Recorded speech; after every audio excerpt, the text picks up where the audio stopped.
തമിഴ് ബ്രാഹ്മണ കുടുംബത്തിൽ ജനിച്ച മഹാലക്ഷ്മി എന്ന മോഹിനി എങ്ങനെയാണ് ക്രിസ്ത്യാനിയായത്? ജീവിതത്തിലെ അപ്രതീക്ഷിതമായ ആ തീരുമാനത്തെക്കുറിച്ച് മോഹിനി തന്നെ പറയുന്നു. ഒരു ഓൺലൈൻ മാധ്യമത്തിന് നൽകിയ അഭിമുഖത്തിലാണ് മോഹിനി തന്റെ ജീവിതത്തിലുണ്ടായ പരിവർത്തനത്തെക്കുറിച്ച് വെളിപ്പെടുത്തിയത്. ഞാൻ കടുത്ത ദൈവവിശ്വാസിയായിരുന്നു. എന്റെ ഭക്തിയും വിശ്വാസവും കണ്ട് ഞാൻ സന്യാസിയാകുമോ എന്ന് വരെ വീട്ടുകാർ ഭയപ്പെട്ടിരുന്നു. അങ്ങനെയുള്ള തനിക്ക് വിവാഹശേഷം നേരിടേണ്ടി വന്ന ദുരനുഭവങ്ങളാണ് മതം മാറാൻ കാരണമെന്ന് മോഹിനി പറഞ്ഞു. വിവാഹശേഷം ജീവിതത്തിൽ നേരിടേണ്ടി വന്നത് കടുത്ത പരീക്ഷണങ്ങളാണ്.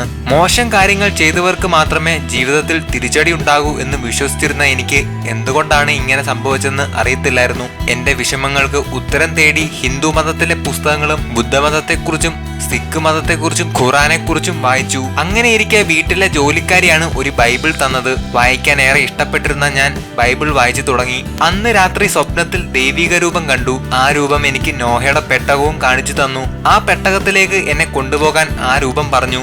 അത് വലിയ തിരിച്ചറിവ് നൽകി. പക്ഷെ പിന്നെയും ഞാൻ യഥാർത്ഥ ദൈവത്തെ തേടിയുള്ള അന്വേഷണവും തുടർന്നു. അങ്ങനെ അവസാനം ഞാൻ ക്രിസ്തുവിലേക്കുള്ള വഴി കണ്ടെത്തി, മോഹിനി പറഞ്ഞു. സിനിമയിൽ നിന്ന് പൂർണ്ണമായി വിട്ടുനിൽക്കുന്ന മോഹിനി ഇപ്പോൾ കുടുംബസമേതം യുഎസിലാണ്. 2 ആൺമക്കളുണ്ട് മോഹിനിക്ക്. നല്ല റോളുകൾ കിട്ടിയാൽ വീണ്ടും ക്യാമറയ്ക്ക് മുമ്പിൽ എത്തുമെന്നാണ് മോഹിനി പറഞ്ഞത്. കൂടുതൽ വിനോദ വാർത്തകൾക്കും വിശേഷങ്ങൾക്കുമായി ഈ ചാനൽ സബ്സ്ക്രൈബ് ചെയ്യൂ. Like, share, comment. എല്ലാവർക്കും നന്ദി.